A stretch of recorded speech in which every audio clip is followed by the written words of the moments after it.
I like to go for long walks, walks that cleanse the lungs and cleanse the spirit. This walk, though, has particular meaning for me, and it's a pilgrimage I make every year at this time.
I can remember every detail of my wife's appearance, even though she's been gone for nearly 10 years. I remember how her cheekbones would rise when she smiled. Remember her long, raven black hair flowing down her back like a shiny waterfall. I also remember how she looked without hair.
She was still beautiful, and she could still smile, but not as often as she used to.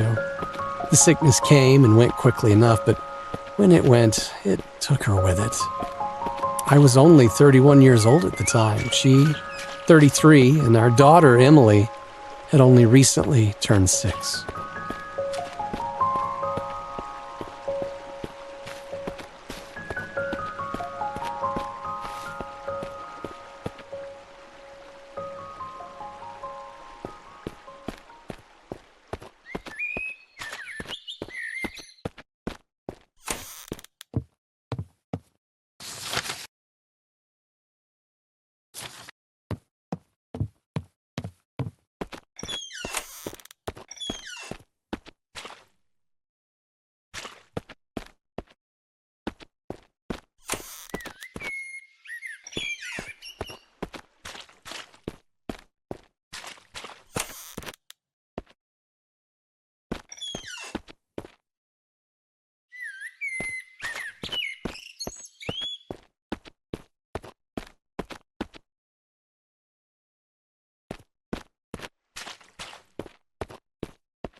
hard enough for a parent to raise a young child on their own, doubly so when that child is of the opposite gender, yet that's precisely the predicament I found myself in when Cassandra died.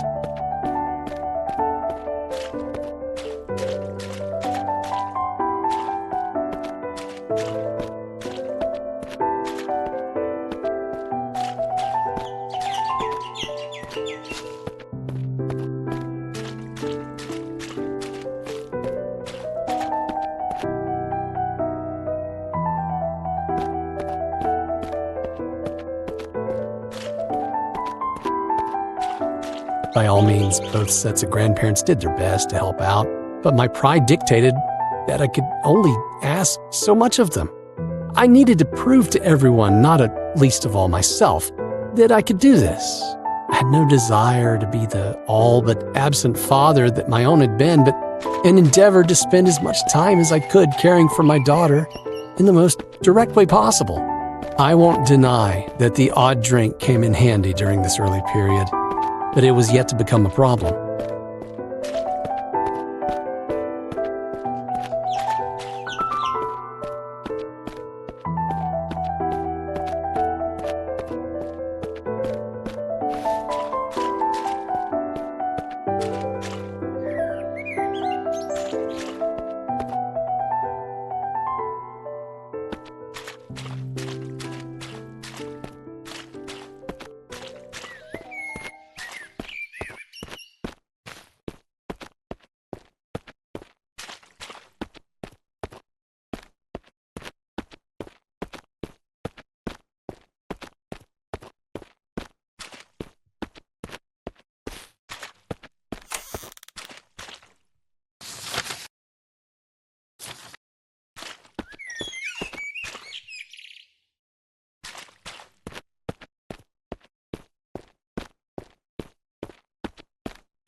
Much greater challenges in the early days were the ones that people would think almost trivial, ensuring my daughter was safe when she used public restrooms and that she cleaned herself properly when she was in the bathtub. Responsibilities that would normally fall upon the female parent when there is one.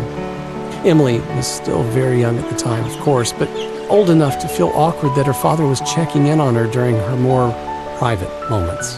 There's no denying that the presence of a woman would have alleviated much of the burden cast suddenly upon both of our lives.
It's not like I didn't try to meet other women after Cassandra's passing. I even went on the odd date, but, well, between my teaching job and my responsibilities as a single parent, it was hard to not only find the time, but to find someone to babysit for the evening without calling upon the goodwill of the grandparents yet again. Most of all, though, it was impossible to find someone to fill the yawning void that Cassandra had left in her wake.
I never asked you to be alone, my sweet. You'd have had my blessing if you had found someone else.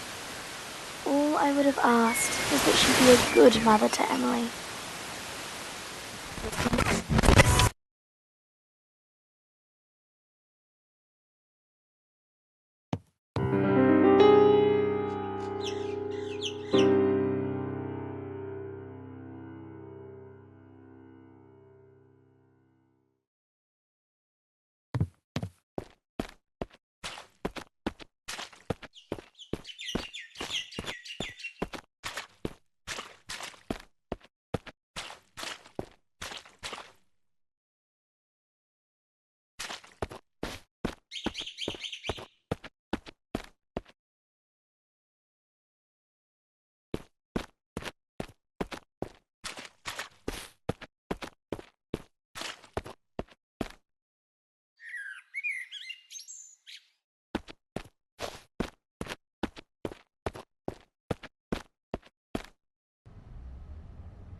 Ah, yes, I remember this evening. My wife left a note for me with a friend of ours who worked at a place called Danny's Cafe. Oh, she always did like her little games. We had a lot of good times in this district, made a lot of good friends, enjoyed a lot of good meals, but there are, unfortunately, other memories which I associate with this place.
The note says, "Dearest, come meet me at O'Doyle's at 6:30.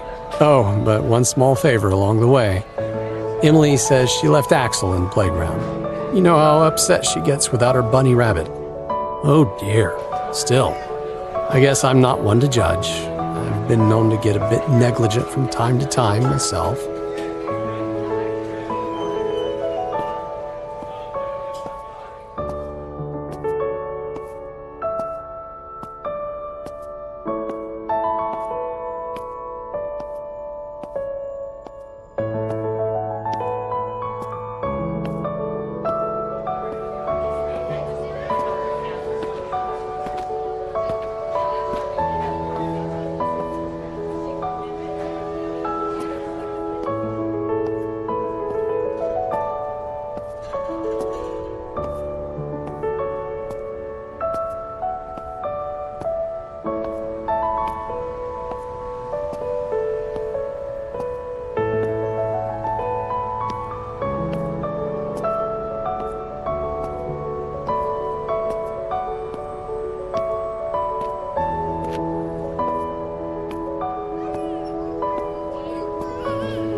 That's one errand run. Next stop, O'Doyle's.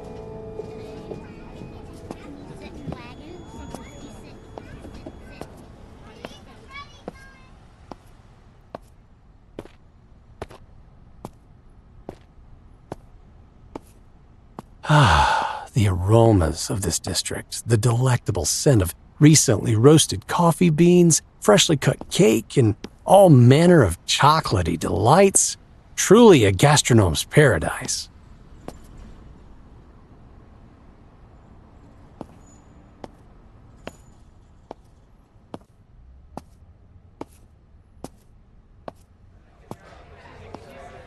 The last time Cassandra asked me to meet her here at night, it was to tell me she was pregnant. I wonder what the big news will be this time.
Somehow, teaching children of early high school age had done little to prepare me for the task of raising a child not many years younger. She still had an innocence at her age, while the scamps that I taught, I'm being a bit harsh of course, but well, the students that I taught were in the process of growing up very quickly, a little too quickly, some of them. I sincerely hoped that my Emily wouldn't be quite so precocious by the time she was that age.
I enjoyed taking my daughter on short trips, well away from the city.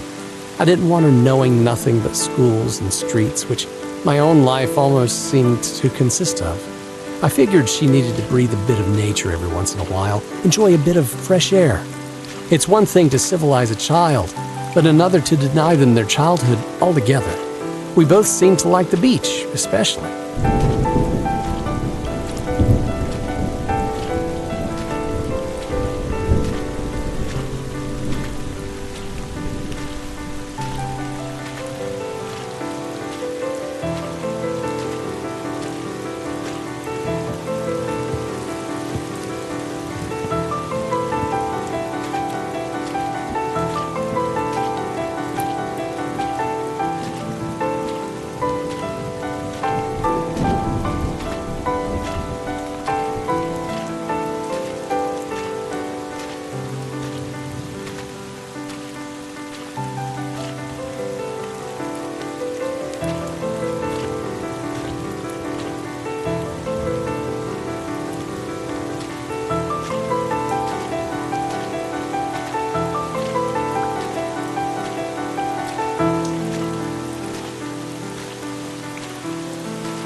Emily loved the water. In another life, I believe she could have easily been a fish. Sometimes I even called her my little mermaid. She loved the sand too, and liked to build things with it. One day, I helped her make a fairy tale castle and cast her, only in her mind of course, as a kind of mermaid Rapunzel, trapped in a tower far beneath the water, her long hair flowing with the whims of the waves.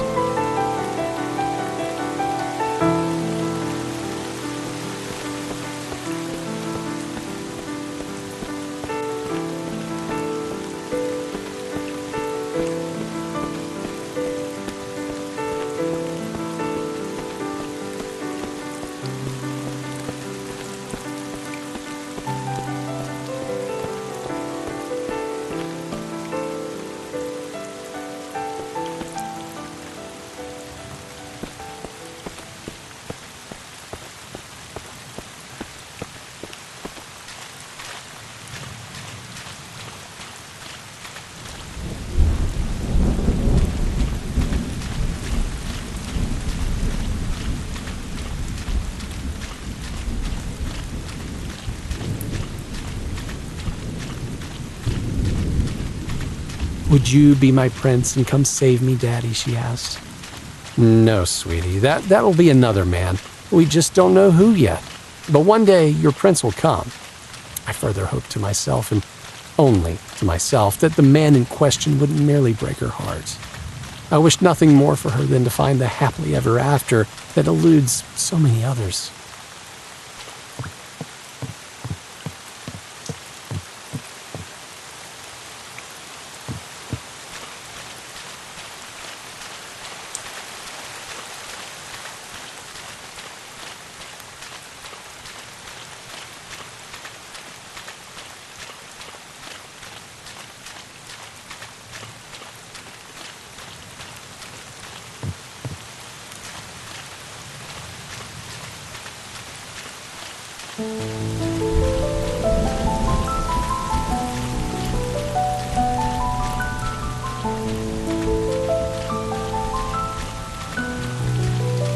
For a brief time, when Emily was 7 years old, I managed to get involved with another woman for all of 6 months, another teacher at the same high school.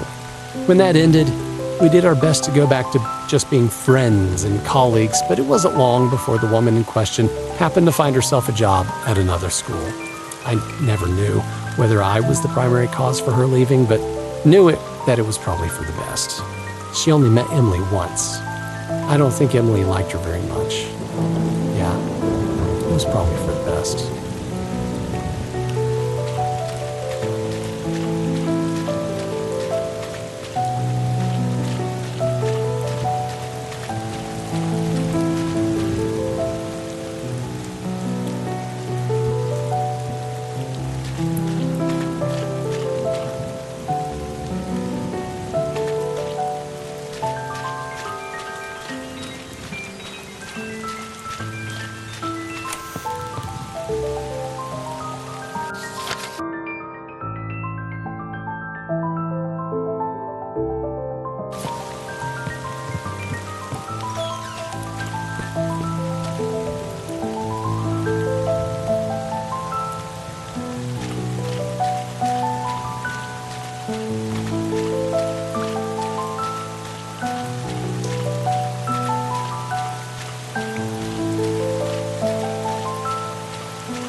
I know you always acted with Emily's best interests at heart.